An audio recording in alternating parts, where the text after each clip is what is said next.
When we think about the great peoples of Ghana, names like the Akan, the Iwe, or the Dagomba, they usually come to mind first. But the story of this land, it starts way, way before that. Today, we're going to peel back the layers of history to find the story of Ghana's very first inhabitants. All right, let's get into it. So it really boils down to this simple question. Before all these well-known groups set down their roots, who were the people that first walked this land? Who was the first to call this place home? The answer is the GUANS. It's a name that might be less familiar to some, but it's one that represents the very bedrock of Ghanaian history. They were the pioneers, the original settlers. Okay, so with that foundational fact in mind, our journey can really begin. We're going to explore how the Guan people, as the first known inhabitants, settled this land and wrote the very first chapter of Ghana's long and, really complex story. So where did they even come from? Well, their history isn't just about being first. It's this incredible story of migration that literally shaped the future of the whole region. And it's a journey that started over 1,000 years ago. Let's wind the clock back, way back, to around the 10th century. Historical accounts tell us the Guan people started this huge migration south, coming from what was known as the Mossi region, an area in modern-day Burkina Faso. And this wasn't just a short trip, not at all. This was a movement that spanned generations, and saw them spread out, adapt, and set up communities all across this vast new territory, long before its modern borders were even a thought. And that incredible journey, it led them to settle in some unbelievably diverse places. I mean, they didn't just find one spot and stay put.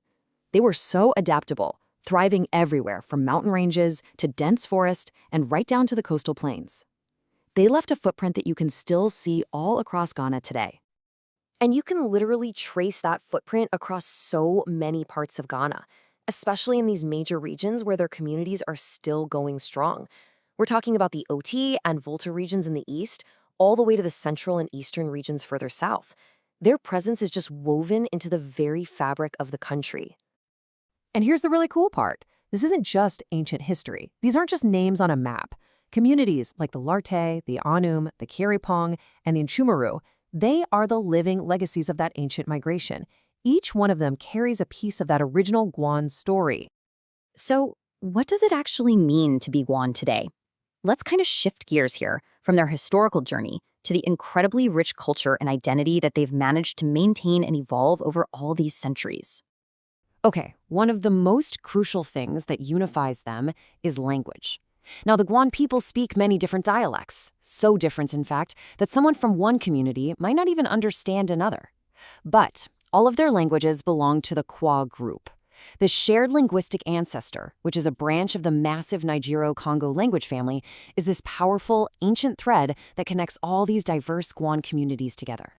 And their culture, wow, it's built on these really powerful pillars. They're known for these incredibly rich oral traditions, where history and laws aren't written in books, but they're preserved in the memories of storytellers. Their festivals are these vibrant, amazing celebrations of harvest and history. And really at the core of how they see the world is this profound respect for nature and a deep, deep reverence for their ancestors, who they see as still being active participants in their lives. And this deep connection to the world is reflected perfectly in their traditional livelihoods. For generations, things like farming, hunting, and fishing, they haven't just been jobs. They represent a whole philosophy of living in balance with the land. It's this direct physical link right back to the very earth their ancestors first settled all those centuries ago. So when you put all these pieces together, their ancient origins, how they spread across the land, their enduring culture, you start to see their true significance. They're not just one group among many.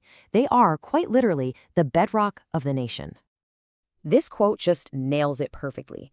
The Guans provided the foundation upon which Ghana's cultural mosaic was built. Think about that. Every single group that came after them, every kingdom that rose and fell, did so on a land that already had a human story, and that was the Guan story. And that really leaves us with a final thought, a question that goes way beyond just Ghana. How do the stories of a nation's very first people, stories that are often quieter, layered under more recent history, how do they continue to shape and define its modern identity? It's definitely something worth thinking about.